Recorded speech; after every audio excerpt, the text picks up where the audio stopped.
Адамның жасаруының құпиясының сан алуан атауы бар. Дірілдек, іркілдек, тоңазыма, тоңба, холодец.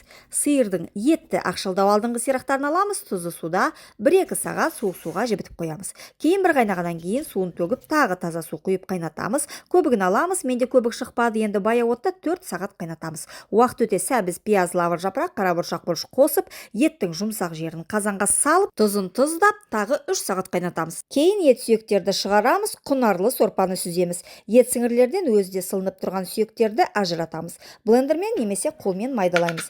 Сорпаға сарымсақтан қосамыз. Енді шұңғыл тәрелкеге қалауымызша безендіреміз. Бөдененің жұмыртқасы, сәбіз, аскөк, жасыл бұршақ салдым, еттерден қостым, керемет сорпадан құйдым. Тоңазытқышқа қатқанға дейін қойдым. Буын сырқырамай, сүйек қақсамай, иммунитет көтеріліп, сіңір тартылмай, бірақ бет тартылып жүрсін десеңіз, дәл осы тағамды жиі жасауларыңызға кеңес беремін. Суығанда холодец, ысыса тоң сорпа хаш ішкен